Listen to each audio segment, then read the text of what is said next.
Et si tout ce que l'on vous a appris sur la race dans la Bible était un mensonge, et si la base même de la hiérarchie raciale qui a dominé le christianisme occidental pendant 500 ans avait été construite sur une distorsion délibérée des Écritures, et si les gens qui ont le plus souffert de ce mensonge étaient, en réalité, centraux dans le plan de salut de Dieu, mentionnés plus souvent dans la Bible que la plupart ne l'imagineraient.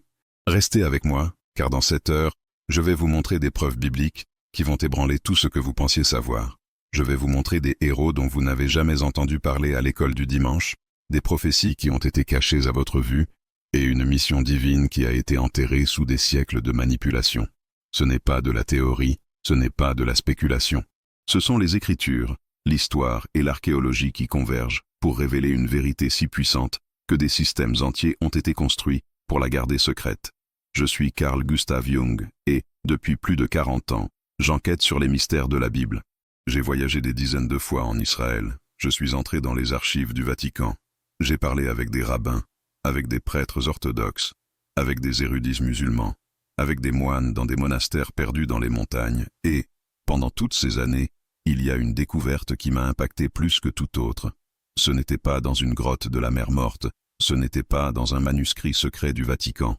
C'était en Éthiopie en 2019. J'étais dans un ancien monastère appelé Debre Libanos, à une centaine de kilomètres au nord d'Addis Abeba. J'y étais allé en suivant une piste sur d'anciens manuscrits bibliques qui étaient censés contenir des livres qui n'apparaissent pas dans nos Bibles occidentales. L'abbé du monastère était un homme d'un âge impossible à déterminer. Il s'appelait Abuna Tekle, des yeux profonds, une présence qui s'imposait sans besoin de mots. Il m'a reçu avec une hospitalité extraordinaire. Nous avons partagé l'injera traditionnel, ce pain spongieux de base en Éthiopie.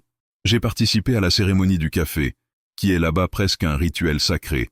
Et ensuite il m'a emmené à la bibliothèque. Ce que j'ai vu m'a coupé le souffle. Des Bibles manuscrites en guèze, l'ancienne langue liturgique de l'Éthiopie, certaines ayant plus de 1000 ans, protégées dans des boîtes en bois sculptées, des pages de parchemin en peau de chèvre, écrites avec une calligraphie qui semblait de l'art pur. Et alors, Abuna Tekle m'a dit quelque chose que je n'oublierai jamais. Vos Bibles en Occident sont incomplètes. Je l'ai regardé sans comprendre. Vous avez 66 livres si vous êtes protestant, 73 si vous êtes catholique. Nous en avons 81. Il m'a montré des livres dont j'avais vaguement entendu parler dans des cours de théologie. Le livre d'Enoch, le livre des Jubilés, 3 Esdras, l'Ascension d'Isaïe, des livres que le christianisme occidental a déclarés non canoniques au IIe siècle, des livres que l'Éthiopie a préservés pendant 2000 ans. Et alors, il a dit quelque chose de plus, quelque chose qui a tout changé. Mais il y a quelque chose de pire que les livres qu'ils ont éliminés. Bien pire. Ce sont les histoires qu'ils ont décidé de ne pas raconter, les héros qu'ils ont décidé d'oublier, les prophéties qu'ils ont décidé d'ignorer. J'ai demandé de quoi il parlait, et il a répondu, de nous, de l'Afrique, de Couche, de l'Éthiopie, de tous les gens à la peau sombre qui sont partout dans la Bible, mais que vos maîtres ne vous ont jamais appris à voir. Cette conversation m'a mis sur un chemin d'investigation qui a duré des mois. J'ai voyagé à travers l'Éthiopie, le Soudan, l'Égypte. J'ai parlé avec des érudits. J'ai lu des textes anciens et surtout, j'ai relu la Bible, mais cette fois avec des yeux complètement neufs. Et ce que j'ai découvert a été dévastateur. Pendant 500 ans, un mensonge théologique a été construit. Un mensonge si grand, si systématique, si soigneusement élaboré qu'il a justifié l'esclavage de millions d'êtres humains. Et ce mensonge a un nom, la malédiction de Cham. Laissez-moi vous expliquer exactement comment fonctionne ce mensonge, car il est fondamental que vous le compreniez. Tout commence dans la Genèse chapitre 9. Noé, après le déluge, plante une vigne, s'enivre avec le vin et s'endort nu dans sa tente, complètement ivre. Son fils Cham le voit nu et le raconte à ses frères Sem et Japheth. Ses 2 frères prennent une tunique, marchent à reculons pour ne pas voir leur père et le couvrent. Quand Noé se réveille et se rend compte de ce qui s'est passé, il prononce une malédiction. Et voici la clé absolue. Écoutez exactement ce que dit le texte. Maudit soit Canaan. Il sera l'esclave des esclaves de ses frères. Avez-vous compris cela?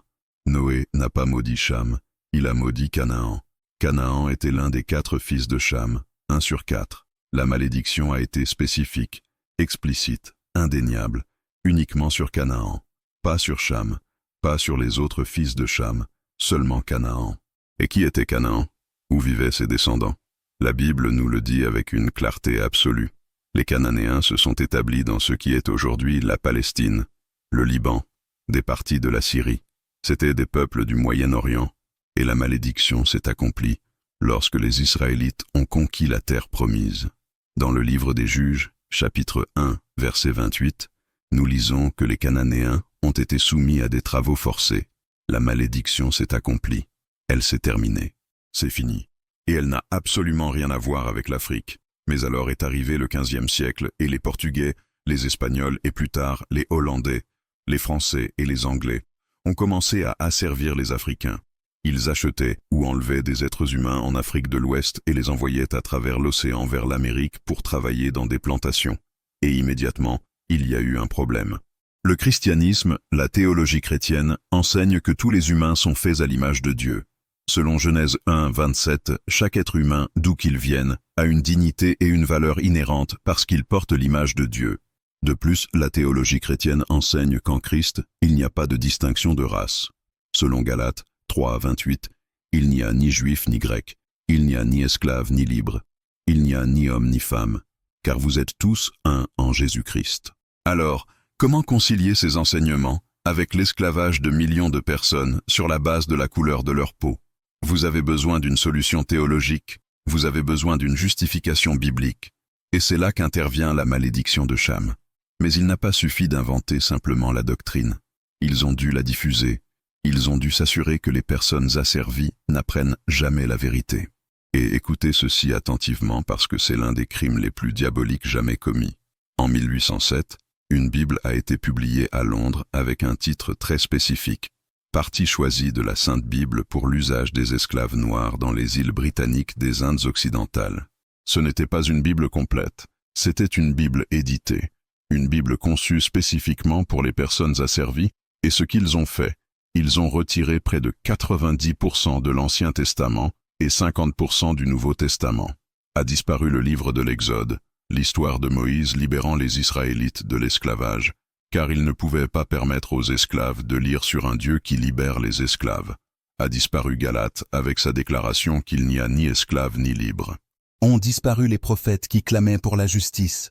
Ont disparu les passages sur les héros éthiopiens et couchites. Ils ont laissé des passages sur les serviteurs obéissant à leur maître, comme Éphésiens 6, 5. Serviteurs, obéissez à vos maîtres selon la chair, avec crainte et tremblement. Ils ont créé une Bible conçue pour produire des esclaves obéissants, une Bible dépouillée de libération, dépouillée de justice, dépouillée de tout passage qui pourrait inspirer la résistance, la dignité ou l'espoir de liberté, et ils l'ont distribuée dans toutes les Caraïbes et dans certaines parties du sud des États-Unis. Imaginez cela. Imaginez qu'on vous dise que ce livre est la parole de Dieu, mais qu'on ne vous permet de voir que les parties qui vous maintiennent asservis. Imaginez qu'on vous dise que Dieu ordonne que vous obéissiez à votre maître, mais qu'on ne vous dit jamais que Dieu a aussi libéré les Israélites du Pharaon, que Dieu a renversé les oppresseurs, que Dieu a dit « Laisse aller mon peuple ». Ce n'était pas seulement de l'esclavage, c'était un génocide spirituel. C'était l'empoisonnement des Écritures pour détruire le sens de l'identité, de la dignité et du but divin des personnes. Et cela a été fait au nom de Jésus-Christ. Laissez-moi vous ramener à ce monastère en Éthiopie, à ce moment où Abuna Tekle a ouvert l'un de ses manuscrits anciens devant moi et m'a dit « Je vais vous montrer quelque chose qui est dans votre Bible, dans toutes les Bibles, mais que personne ne vous a appris à voir. » Il a ouvert le manuscrit au livre de Jérémie, chapitre 38, et a commencé à lire en gaze, traduisant simultanément. C'était l'histoire d'un homme appelé Ebed-Melech, un homme que j'avais lu des dizaines de fois dans ma vie, mais auquel je n'avais jamais vraiment prêté attention. Je ne m'étais jamais arrêté sur lui. Laissez-moi vous raconter cette histoire parce qu'elle est absolument cruciale. Nous sommes environ en 588 avant J.C. Jérusalem est assiégée par l'armée babylonienne. Le roi Sédécias est sur le trône, mais il est faible, entouré d'officiers qui haïssent le prophète Jérémie. Ils haïssaient Jérémie parce qu'il continuait à dire la vérité.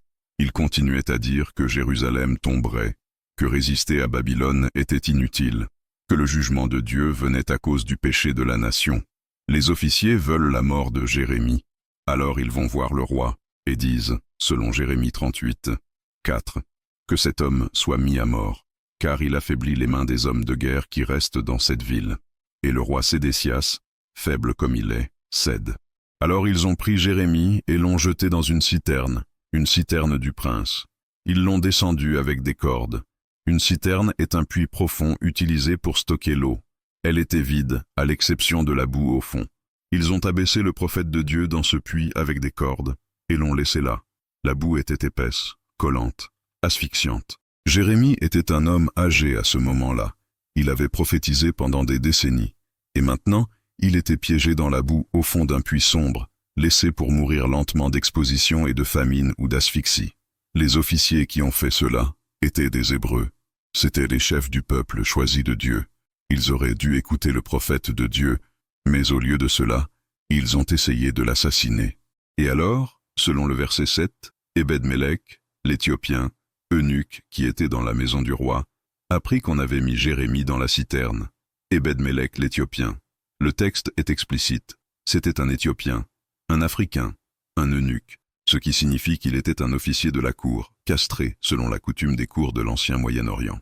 Il servait dans le palais du roi Sédécias, et quand il a appris ce qu'ils avaient fait à Jérémie, il n'est pas resté silencieux, il n'a pas détourné le regard. Il est allé directement au roi, versets 8 et 9, Ebed-Mélec sortit de la maison du roi et parla au roi en disant « Ô mon seigneur le roi, ces hommes ont mal agi en tout ce qu'ils ont fait à Jérémie, le prophète, qu'ils ont jeté dans la citerne. Il mourra de faim là où il est, car il n'y a plus de pain dans la ville. Voyez-vous ce qu'il a fait? Il n'a pas fait de politique, il n'a pas minimisé, il n'a pas cherché un compromis. Il a appelé le mal par son nom. Ils ont mal agi. Et il a indiqué la conséquence. Jérémie mourra de faim. Il a dit la vérité au pouvoir. Et quelque chose d'étonnant se produit, selon le verset 10. Alors le roi donna cet ordre à Ebed-Mélec, l'Éthiopien.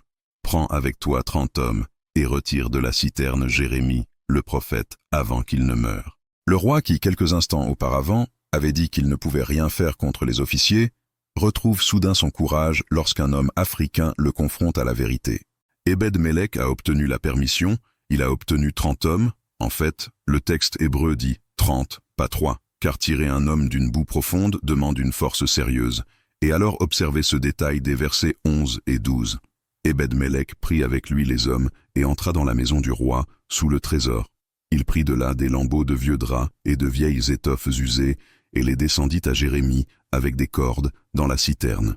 Et Ebed-Mélec l'Éthiopien dit à Jérémie, « Mets donc ces lambeaux de vieux draps et de vieilles étoffes usées sous tes aisselles, par-dessous les cordes. » Voyez-vous ce qu'il a fait? Il n'a pas simplement jeté une corde. Il savait que tirer un homme avec des cordes lui couperait la chair, lui causerait douleur et blessure. Alors il est allé chercher de vieux vêtements et des chiffons pour rembourrer les cordes. Au milieu d'un siège, avec la ville attaquée, avec le chaos partout, cet homme africain a eu le temps de penser au confort de Jérémie. Il a montré de la compassion dans les détails. Verset 13. Ils tirèrent Jérémie avec les cordes et le firent monter hors de la citerne. Et Jérémie resta dans la cour de la garde. Ebed-Mélec a sauvé la vie de Jérémie. Un eunuque éthiopien a sauvé la vie du prophète le plus important de sa génération, tandis que les officiers hébreux essayaient de le tuer. Un homme africain l'a secouru. Et voici le point crucial, c'est ce que personne ne vous a appris. Selon Jérémie 39, 15, 18, Dieu parle directement à Ebed-Mélec. La parole de l'Éternel fut adressée à Jérémie, pendant qu'il était enfermé dans la cour de la garde. Va, et parle à Ebed-Mélec l'Éthiopien, et dis-lui, ainsi parle l'Éternel des armées, le Dieu d'Israël. Voici, je ferai venir sur cette ville les paroles que j'ai prononcées, pour son malheur et non pour son bien. Elles s'accompliront devant toi en ce jour-là. Mais en ce jour-là, je te délivrerai, dit l'Éternel, et tu ne seras pas livré entre les mains des hommes que tu crains, car je te délivrerai, et tu ne tomberas pas par l'épée. Mais ta vie sera un butin pour toi, parce que tu t'es confié en moi, dit l'Éternel. Dieu a parlé directement à Ebed-Mélec. Dieu lui a fait une promesse personnelle. Alors que Jérusalem tombait, alors que des milliers de personnes mouraient, Dieu a dit, je te délivrerai. Pourquoi? Parce que tu t'es confié en moi. Le courage d'Ebed-Mélec, sa compassion, sa disposition à défendre ce qui est juste, Dieu a appelé cela de la confiance. Et Dieu l'a récompensé.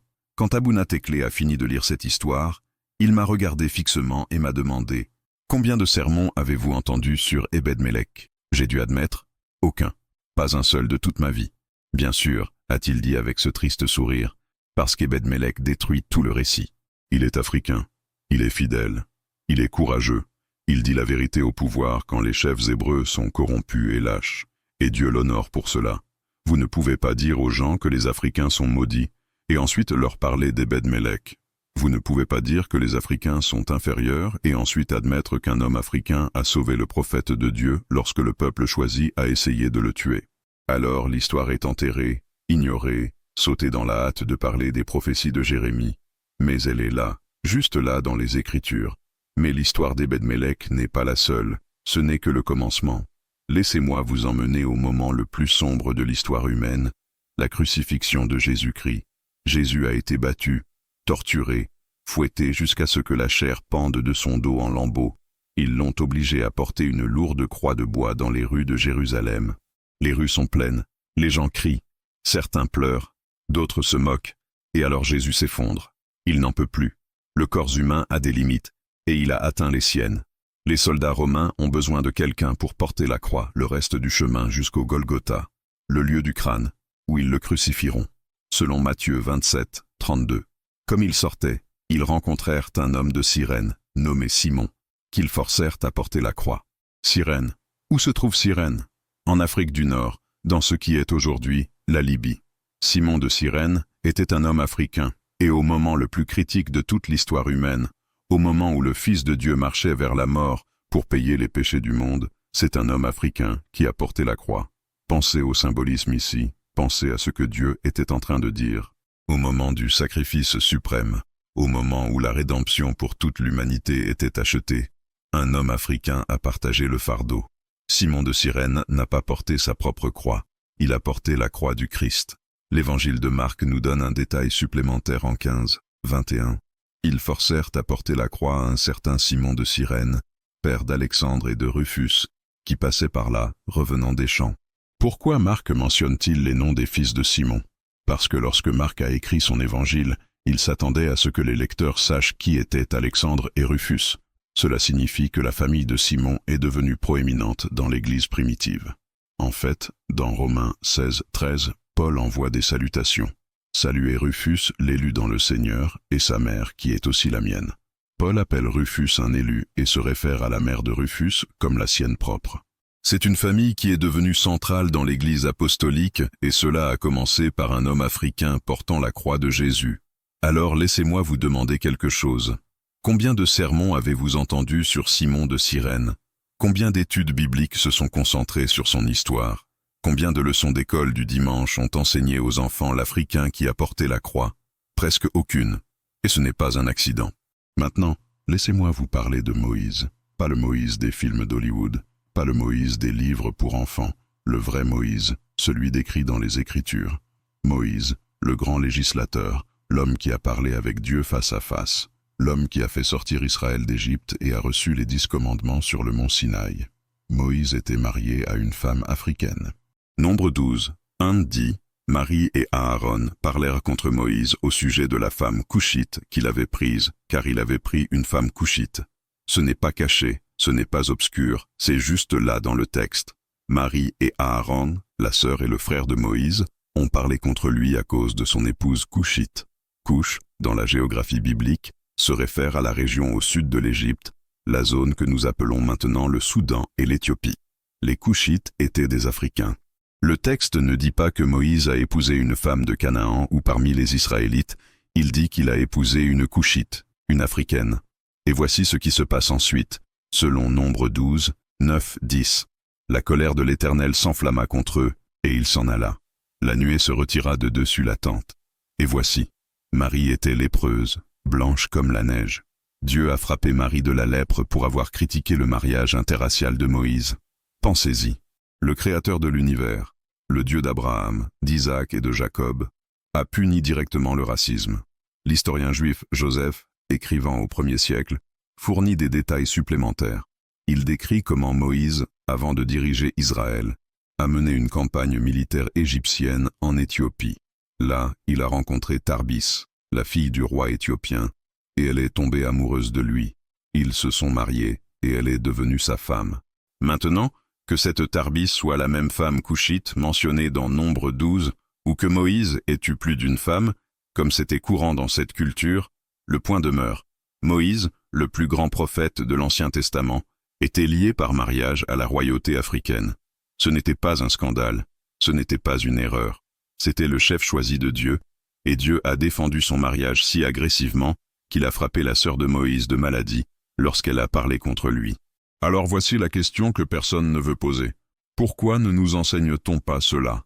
Pourquoi n'entendons-nous pas de sermons sur Dieu défendant le mariage interracial? Pourquoi l'histoire de Tarbis n'est-elle pas incluse dans les livres bibliques pour enfants? Serait-ce parce que cela contredit le récit qui a été vendu pendant des siècles? Maintenant, sautons 100 ans en avant. Nous sommes dans le livre des Actes, la naissance de l'Église chrétienne. Jésus est mort, ressuscité et monté au ciel. Les apôtres répandent l'Évangile dans tout Jérusalem et la Judée. Et alors, quelque chose de remarquable se produit dans Acte 8.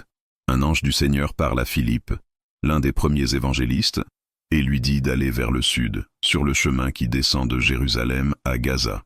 Philippe obéit, et là, sur ce chemin, il rencontre un eunuque éthiopien, un haut fonctionnaire chargé de tout le trésor de Candace, reine des Éthiopiens. Arrêtez-vous et réfléchissez. Qui est cet homme? Ce n'est pas un paysan, ce n'est pas un mendiant, c'est le directeur financier de tout un royaume. C'est la royauté africaine qui voyage avec un char, et que fait-il? Il est en train de lire le prophète Ésaïe, spécifiquement Ésaïe 53, le passage sur le serviteur souffrant, sur celui qui a été mené comme un agneau à l'abattoir. Philippe s'approche et demande « Comprends-tu ce que tu lis ?» L'Éthiopien dit « Comment le pourrais-je si quelqu'un ne me guide ?» Alors Philippe monte dans le char et là, sur le chemin du désert, il explique qu'Ésaïe 53 parle de Jésus. Il lui raconte l'Évangile et l'Éthiopien croit. Alors ils arrivent à de l'eau, et selon Actes 8, 36, l'eunuque dit « Voici de l'eau, qu'est-ce qui empêche que je sois baptisé ?» Ils arrêtent le char, descendent dans l'eau, et Philippe le baptise là, sur le champ. Cet eunuque éthiopien devient le premier converti chrétien documenté dans toute l'Afrique. Pas par accident, pas comme une idée de dernière minute, mais par dessein divin. La tradition de l'Église nous dit que cet Éthiopien est retourné chez lui et a apporté le christianisme à toute sa nation. L'Éthiopie est devenue l'un des premiers royaumes chrétiens du monde, et encore aujourd'hui, l'Église orthodoxe éthiopienne trace ses racines à ce moment dans Acte 8. Mais voici le plus impressionnant. Cet homme était déjà venu à Jérusalem pour adorer. Le verset 27 nous dit qu'il y était allé pour adorer. Cela signifie qu'il était un prosélyte du judaïsme ou un craignant Dieu, quelqu'un qui honorait le Dieu d'Israël. Les Africains n'étaient pas étrangers à la foi. Ce n'étaient pas des étrangers qui avaient besoin d'être civilisés. Ils étaient déjà de la partie. Les Caradeux étudiaient déjà les Écritures. Ils faisaient déjà partie de l'histoire. Et il y a quelque chose de plus que peu de gens savent. Dans Actes 13 contre 1, nous trouvons une liste de prophètes et de maîtres dans l'église d'Antioche, et la liste inclut Siméon, appelé Niger. Niger est latin, cela signifie noir. Siméon, le noir. Un homme africain était parmi la direction de l'une des églises les plus importantes de l'époque, l'église qui a envoyé Paul dans ses voyages missionnaires. Ce ne sont pas des personnages mineurs, ce ne sont pas des notes de bas de page, ce sont des personnes au centre de l'histoire de l'Évangile. Maintenant, reculons encore plus loin, au premier livre des rois, chapitre 10. Salomon est roi d'Israël. C'est l'homme le plus sage qui ait jamais vécu, selon les Écritures. Il a construit le temple. Sa renommée s'est répandue dans tout le monde connu. Et alors, selon le verset 1, la reine de Séba, ayant entendu parler de la renommée de Salomon, à cause du nom de l'Éternel, vint pour l'éprouver par des énigmes. La reine de Séba. Où se trouve Séba? Les sources anciennes la situent dans le sud de l'Arabie, ou dans la corne de l'Afrique, probablement dans ce qui est maintenant le Yémen ou l'Éthiopie. La tradition éthiopienne l'identifie fermement comme africaine, comme reine de ses propres ancêtres. Et cette reine africaine, a voyagé plus de 16 000 kilomètres pour rencontrer Salomon. Elle n'est pas venue comme une mendiante, selon le verset 2. Elle arriva à Jérusalem avec une suite très nombreuse, avec des chameaux chargés d'aromates, d'une très grande quantité d'or et de pierres précieuses. Elle apporta 120 talents d'or. Pour mettre cela en perspective, un talent est environ 34 $ kilogramme. 120 talents d'or représentent 4080 $ kilogramme d'or. Ce fut une démonstration de richesse et de pouvoir. Et pourquoi est-elle venue? Pour éprouver Salomon par des énigmes. Elle est venue l'affronter intellectuellement, défier sa sagesse. Et ce qui s'est passé, selon les versets 4 et 5, la reine de Séba vit toute la sagesse de Salomon, et la maison qu'il avait bâtie, et les mets de sa table, et le siège de ses officiers, et l'état et les vêtements de ceux qui le servaient, et ses échansons, et les holocaustes qu'il offrait dans la maison de l'Éternel. Elle était hors d'elle. Elle fut émerveillée, et dit à Salomon, dans les versets 6 et 7, « C'était donc vrai ce que j'ai appris dans mon pays, au sujet de tes affaires et de ta sagesse. Je n'ai pas cru ces paroles avant d'être venu, et que mes yeux l'aient vu. Et voici, on ne m'en a pas dit la moitié. Ta sagesse et ta prospérité dépassent la renommée que j'en avais entendue. Une reine africaine a reconnu la sagesse de Salomon, l'a béni, a loué le Dieu d'Israël. » La tradition éthiopienne, selon le Kebra Nagast, l'épopée nationale éthiopienne, dit que la reine de Séba et Salomon ont eu un fils appelé Ménélik. Ce Ménélik a plus tard voyagé à Jérusalem, a rencontré son père, et quand il est retourné en Éthiopie, il a emporté avec lui l'arche de l'Alliance. Les chrétiens éthiopiens croient encore aujourd'hui que l'arche est en Éthiopie, cachée et gardée dans l'église de Notre-Dame Marie de Sion, à Aksum. Je ne peux pas prouver que cette tradition est vraie, mais je peux prouver ceci. La Bible présente la reine de Séba comme sage, riche, quelqu'un qui a cherché la sagesse de Dieu et l'a reconnue quand elle l'a trouvée. Jésus lui-même se réfère à elle dans Matthieu 12, 42. La reine du Midi se lèvera au jour du jugement avec cette génération et la condamnera, parce qu'elle vint des extrémités de la terre pour entendre la sagesse de Salomon. Et voici, il y a ici plus que Salomon. Jésus l'a louée, l'a présentée comme un exemple de quelqu'un qui a cherché la vérité, et elle était africaine. Maintenant passons aux prophéties, car ce n'est pas seulement de l'histoire passée, c'est de l'avenir prophétique. Psaume 68, contre 31 dit, « Des grands viendront d'Égypte, l'Éthiopie s'empressera de tendre ses mains vers Dieu. L'Éthiopie s'empressera de tendre ses mains vers Dieu. » Cela est au futur, c'est une prophétie, et c'est spécifique. Non seulement Cush reconnaîtra Dieu, mais Cush s'empressera, rapidement, urgemment de tendre ses mains vers Dieu.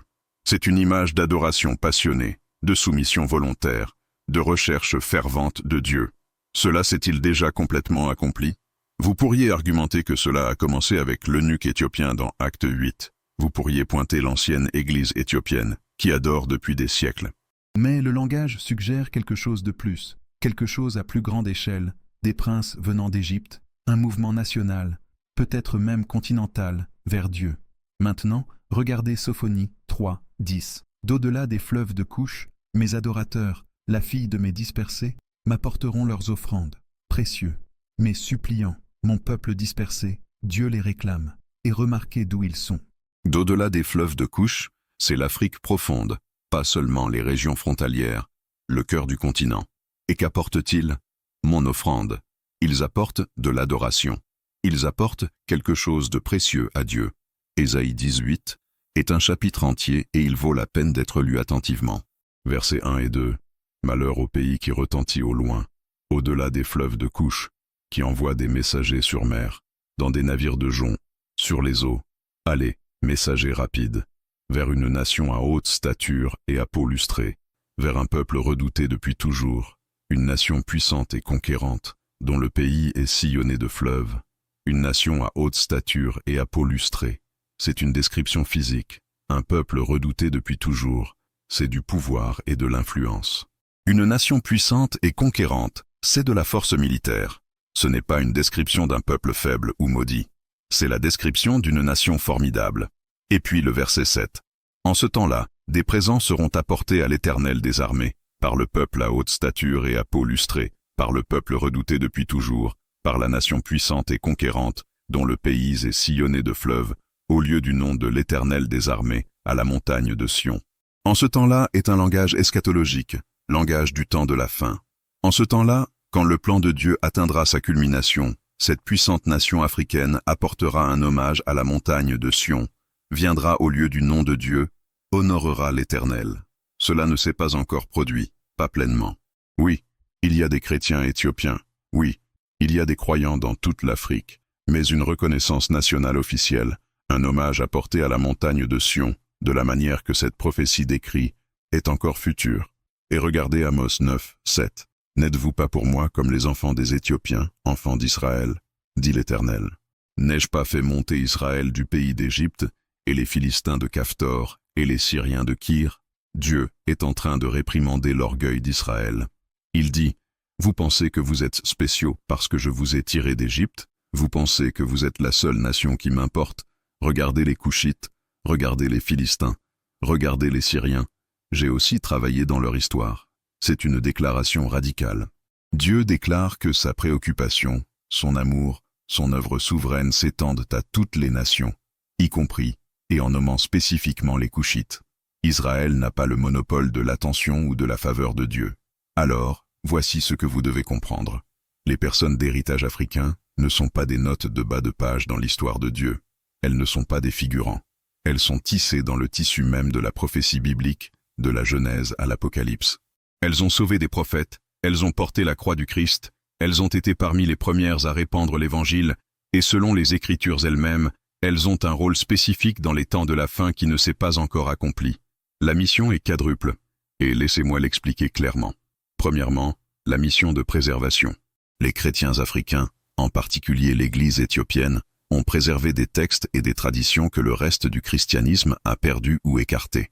Ils ont gardé le livre d'Enoch lorsque l'Occident l'a déclaré non canonique.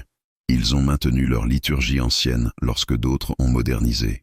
Ils ont soutenu une ligne continue de foi à travers l'expansion islamique, à travers le colonialisme, à travers toute tentative de la détruire. Ce n'est pas accidentel. C'est une mission divine de préservation. Lorsque, en 1947, les manuscrits de la mer Morte ont été découverts, devinez ce qu'il y avait dedans. Des fragments du livre d'Enoch, des fragments de Jubilé écrits en hébreu et en araméen, datant du IIe siècle AVC. Les Éthiopiens avaient eu raison tout le temps. Ils avaient préservé des textes anciens que l'Occident avait perdus ou délibérément retirés. Deuxièmement, la mission de témoignage. Nous l'avons déjà vu. Ebed-Mélec a témoigné du courage et de la justice lorsque tous les autres se taisaient. L'eunuque éthiopien a témoigné de la foi sans frontières, montrant que l'Évangile était pour toutes les nations dès le premier jour. Simon de Cyrène a témoigné de la souffrance partagée, portant littéralement la croix du Christ. Ce ne sont pas des rôles mineurs, ce sont des témoignages qui démontrent des vérités centrales de l'Évangile. Justice, universalité, souffrance. Troisièmement, la mission de sagesse. Vous vous souvenez de la reine de Séba? Elle est venue chercher la sagesse et l'a reconnue quand elle l'a trouvée. La tradition africaine a toujours valorisé la sagesse, l'histoire, le proverbe, l'histoire orale transmise de génération en génération. Ce n'est pas primitif. C'est un système sophistiqué de préservation des connaissances et les Écritures l'honorent. Jésus lui-même loue la reine du Midi pour sa recherche de sagesse. Il y a une mission ici. Poursuivre la sagesse, honorer la sagesse, apporter la sagesse à la table. Et quatrièmement, la mission de restauration future. Les passages que nous venons de lire ne concernent pas seulement le passé, ils concernent l'avenir. Ils concernent un temps où les nations africaines apporteront un hommage à Sion, où Cush s'empressera de tendre ses mains. Et voici l'étonnant. Alors que le christianisme occidental conquérait et colonisait, alors qu'il construisait des empires et asservissait des gens, l'Église éthiopienne maintenait tranquillement la foi. Alors que l'Église occidentale se divisait en dénominations et menait des guerres théologiques, l'Église éthiopienne préservait des textes anciens. Alors que l'Église occidentale s'accommodait du racisme et du nationalisme, les chrétiens africains témoignaient d'un évangile sans frontières. Et maintenant, au XXIe siècle, où le christianisme se développe-t-il le plus rapidement? Pas en Europe, pas en Amérique du Nord, mais en Afrique, en Asie, en Amérique latine, dans le Sud global. Et l'Afrique ouvre la voie. Le Nigeria a plus de chrétiens que n'importe quel pays européen. En République démocratique du Congo, il y a un réveil. L'Église d'Éthiopie est ancienne et vivante. Le prophétique est en train de se dérouler. Cush est en train de tendre ses mains vers Dieu, pas lentement, pas à contre-cœur, mais s'empressant, urgemment, passionnément. Mais voici la partie qui a été volée. Si vous êtes d'ascendance africaine, si vos ancêtres venaient de ce continent, vous devez comprendre que vous faites partie de cela. Vous n'êtes pas un accident. Vous n'êtes pas une note de bas de page. Vous faites partie d'une prophétie biblique. Vous faites partie d'une mission divine qui remonte au commencement et s'étend jusqu'à la fin. L'ennemi a travaillé des heures supplémentaires pour s'assurer que vous ne le sachiez pas, parce que si vous le saviez, vous marcheriez différemment, vous vous verriez différemment. Vous comprendriez que votre identité n'est pas enracinée dans l'esclavage ou l'oppression, ou ce que les autres ont dit de vous. Elle est enracinée dans les Écritures. Elle est enracinée dans la prophétie. Elle est enracinée dans les desseins de Dieu. Pensez-y. Pourquoi Satan voudrait-il cacher l'identité biblique de tout un groupe de personnes?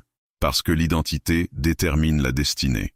Si vous ne savez pas qui vous êtes, vous n'accomplirez pas votre but. Si vous croyez au mensonge que vous êtes maudit, vous n'entrerez pas dans l'appel que vous êtes choisi.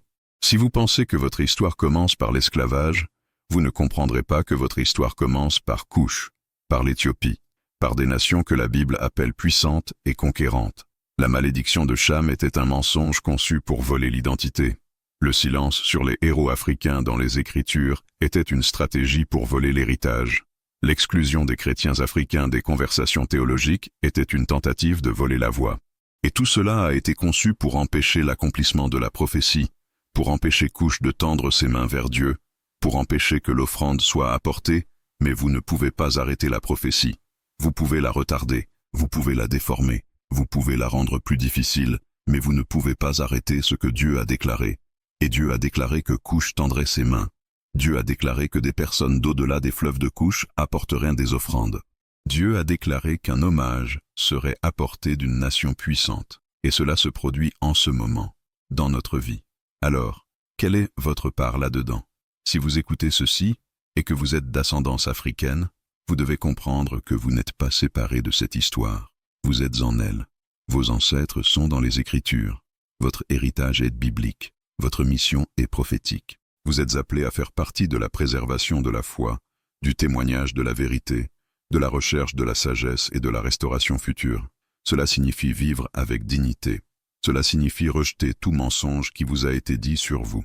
Cela signifie étudier les Écritures par vous-même et trouver les histoires qui ont été cachées.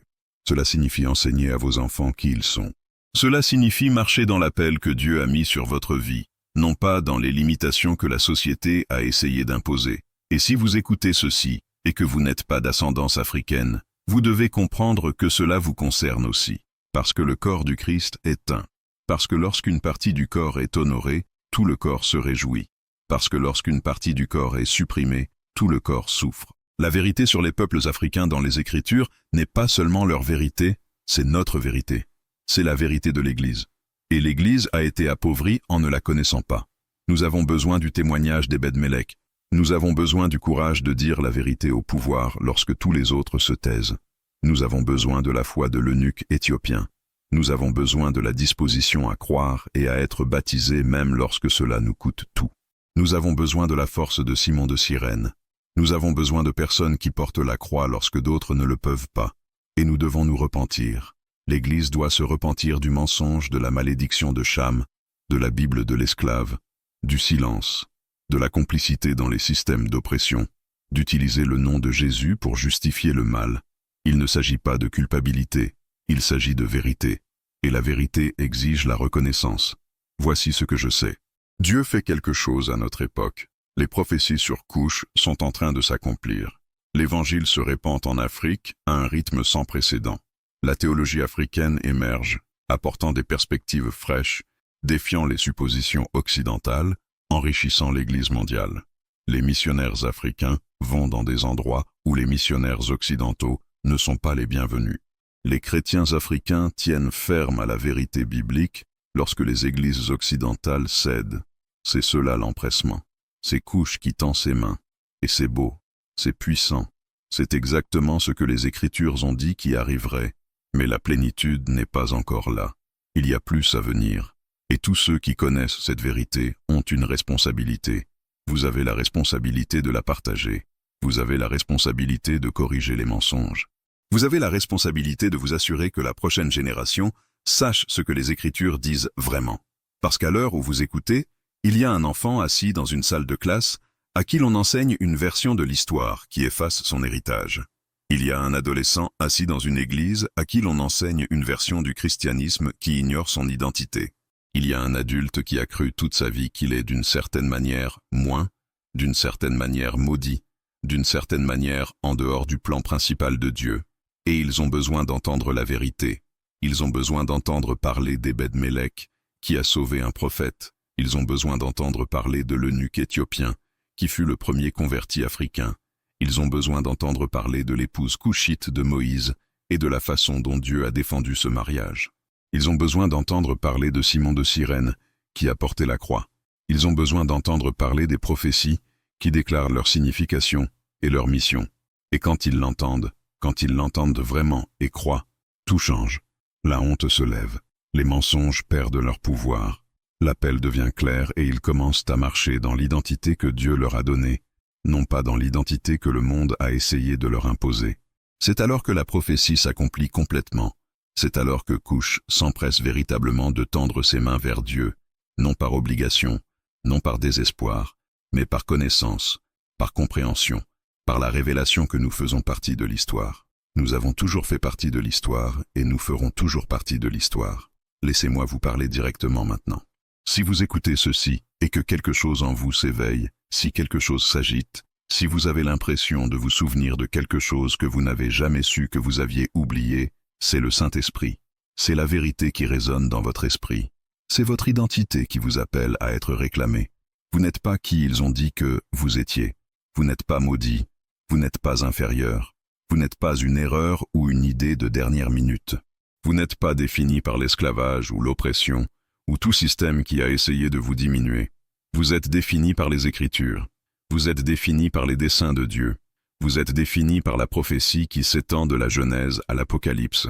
Vous êtes un descendant de Cush, la terre que Dieu lui-même a nommée et honorée. Vous êtes un descendant de personnes qui ont construit des royaumes, qui ont commercé avec Israël, qui ont adoré le Dieu d'Abraham. Vous êtes un descendant d'Ebed-Mélec, qui a défendu la justice quand c'était dangereux. Vous êtes un descendant de l'eunuque éthiopien qui a apporté l'Évangile à un continent. Vous êtes un descendant de Simon de Cyrène, qui a porté la croix du Christ. Vous n'êtes pas une victime. Vous êtes un porteur de foi ancienne, un porteur de mission divine, un porteur de destinée prophétique. L'ennemi a travaillé pendant des siècles pour s'assurer que vous ne le sachiez pas, parce qu'il savait que si vous le saviez vraiment, vous deviendriez imparable. Pensez à ce qui se passe lorsque les gens connaissent leur identité.